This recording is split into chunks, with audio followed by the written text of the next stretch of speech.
ಇವತ್ತಿನ ನಮ್ಮ ರೆಸಿಪಿ ಬಂದು carrot halwa gajar ka halwa. Hello friends, hello viewers, ವೀಕ್ಷಕರಿಗೆಲ್ಲ ನಮಸ್ಕಾರ. ಸ್ವಯಂ ಕಲಿಕೆ ಅಭಿಮಾನಿಗಳಿಗೆ ಸ್ವಾಗತ. Welcome to the family, welcome to ಸ್ವಯಂ ಕಲಿಕೆ, ನೋಡಿ ಕಲಿ. ಇವತ್ತು ತುಂಬ ಸುಲಭವಾಗಿ ಒಂದು ರೆಸಿಪಿ ಹೇಳ್ಕೊಡೋಣ ಅಂತ. ಸೊ ಅದೇನಪ್ಪ ಅಂದರೆ ಕ್ಯಾರೆಟ್ ಹಲ್ವಾ. ಬನ್ನಿ ಮಾಡೋ ವಿಧಾನ ನೋಡ್ಕೊಳ್ಳೋಣ. ನಾನಿಲ್ಲಿ 1/4 kg ಕ್ಯಾರೆಟ್ನ ಗ್ರೇಟ್ ಮಾಡಿ ಇಟ್ಕೊಂಡಿದ್ದೀನಿ. ಗ್ರೇಟರಲ್ಲಿ ನೀವು ಗ್ರೇಟ್ ಮಾಡ್ಕೊಬೋದು. ನೋಡಿ ಈ ರೀತಿ ಇರುತ್ತೆ. ಇದು ತುಂಬ ದೊಡ್ಡದು, ಅದಕ್ಕಿಂತ ದೊಡ್ಡದು. ಇದು first size, second size, third size. ನೀವು ಆದಷ್ಟು ಸೆಕೆಂಡ್ ಸೈಜಲ್ಲಿ ಮಾಡಿಕೊಂಡ್ರೆ ತುಂಬ ಒಳ್ಳೆಯದು.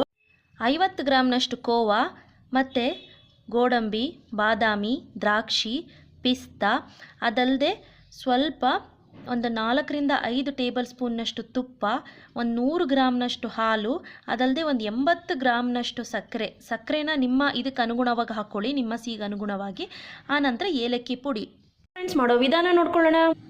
ಫ್ರೆಂಡ್ಸ್ ಮೊದಲಿಗೆ ಒಂದು ನಾನ್ ಸ್ಟಿಕ್ ಪಾತ್ರೆಗೆ ಒಂದು 4 ಟೇಬಲ್ ಸ್ಪೂನ್ನಷ್ಟು ತುಪ್ಪ ಹಾಕ್ಕೊಳ್ಳಿ. ಫ್ರೆಂಡ್ಸ್ ತುಪ್ಪ ಕರಗಿದ ನಂತರ ಗೋಡಂಬಿನ ಚೆನ್ನಾಗಿ ಒಂದು ಅರ್ಧ ಭಾಗದಷ್ಟು ಹುರ್ಕೊಳ್ಳೋಣ. ಗೋಡಂಬಿ ಹಾಕಿ ಒಂದು 2ರಿಂದ 3 ನಿಮಿಷ ಆದ ನಂತರನೇ ನಾವು ದ್ರಾಕ್ಷಿ ಹಾಕಬೇಕಾಗುತ್ತೆ. ಓಕೆ ಫ್ರೆಂಡ್ಸ್, ಈಗ ನಾನು ದ್ರಾಕ್ಷಿ ಕೂಡ ಹಾಕ್ಕೊಳ್ತಾ ಇದ್ದೀನಿ. ಇದು ಸ್ವಲ್ಪ ದಪ್ಪ ಆಗೋ ತನಕ ಹುರ್ಕೊಳ್ಳೋಣ. ಈಗ ನೋಡಿ ಫ್ರೆಂಡ್ಸ್, ನಾನು ದ್ರಾಕ್ಷಿ ಗೋಡಂಬಿನೆಲ್ಲ ಒಂದು ಬೌಲಿಗೆ ತೆಗೆದಿಟ್ಕೊಂಡಿದ್ದೀನಿ. ಈಗ ಇಮಿಡಿಯೇಟು ಕ್ಯಾರೆಟ್ ಹಾಕ್ಕೊಳ್ಳೋಣ. ಕ್ಯಾರೆಟ್ ಇದರಲ್ಲೇ ಹಾಕ್ಕೊಂಡು ಈ ತುಪ್ಪದಲ್ಲೇ ಹುರ್ಕೋಬೇಕಾಗತ್ತೆ. ಕ್ಯಾರೆಟು ಈ ರೀತಿ ಮಾಡೋದ್ರಿಂದ ತುಂಬ ಚೆನ್ನಾಗಿ ಫ್ಲೇವರ್ ಬರುತ್ತೆ ಫ್ರೆಂಡ್ಸ್. ಫ್ರೆಂಡ್ಸ್ ನೀವು ಅಬ್ಸರ್ವ್ ಮಾಡ್ಬೋದು, ಕ್ಯಾರೆಟು ಕಲರ್ ಕೂಡ ಚೇಂಜ್ ಆಗ್ತಾ ಇದೆ. ಓಕೆ ಫ್ರೆಂಡ್ಸ್, ನಾನು 5 ನಿಮಿಷಗಳ ಕಾಲ ಹುರಿದಿದ್ದೀನಿ. ಈಗ ನಾನು ಹಾಲು ಫುಲ್ ಫ್ಯಾಟ್ ಮಿಲ್ಕ್ ತೊಗೊಂಡಿದ್ದೀನಿ. ಸೊ ಈಗ ಹಾಲು ಹಾಕಿ ಚೆನ್ನಾಗಿ ಹುರ್ಕೊಳ್ಳೋಣ. ಇನ್ನು ಕೆಲವರು ಅರ್ಧ ಲೀಟ್ರ್ ಕ್ಯಾರೆಟ್ಗೆ ಅರ್ಧ ಲೀಟ್ರ್ ಹಾಲು ಹಾಕೇ ಮಾಡ್ತಾರೆ. ಅದು ಒಂಥರ ಚೆನ್ನಾಗಿರುತ್ತೆ, ತುಂಬ ಟೇಸ್ಟ್ ಕೊಡುತ್ತೆ. ಸೊ ಇಲ್ಲ ಅಂತಂದರೆ ನಾನು ಹೇಳಿದ್ನಲ್ಲ, ಈ ರೀತಿ ಕೂಡ ಮಾಡ್ಬೋದು. ಅದಕ್ಕೆ ಕೋವಾ ಹಾಕೋದ್ರಿಂದ ಅಷ್ಟೇ ಟೇಸ್ಟ್, ಅಷ್ಟೇ ರುಚಿ ಕೂಡ ಕೊಡುತ್ತೆ ಇದರಲ್ಲಿ. ನೋಡಿ ಈ ರೀತಿ ಇಟ್ಬಿಟ್ಟು ಮಿನಿಮಮ್ ಅಂತ ಅಂದ್ರೂ 5 ಮಿನಿಟ್ಸ್ ಈ ರೀತಿ ಲಿಡ್ನ ಕ್ಲೋಸ್ ಮಾಡಿ ಬೇಯಿಸ್ಕೊಬೇಕಾಗತ್ತೆ. ಅವಾಗ ಏನು ಮಾಡಿ, ಇಮಿಡಿಯೇಟು ಸಿಮ್ಮರಲ್ಲಿ ಇಟ್ಕೊಳ್ಳಿ. ಸ್ಟವ್ನ ಚೆನ್ನಾಗಿ ಸಣ್ಣ ಊರಿನಲ್ಲೇ ಬೇಯಿಸ್ಕೊಳ್ಳಿ. ಅವಾಗವಾಗ ಕೈ ತಿರುಗಿಸ್ಕೊಳ್ತಾ ಇರಿ.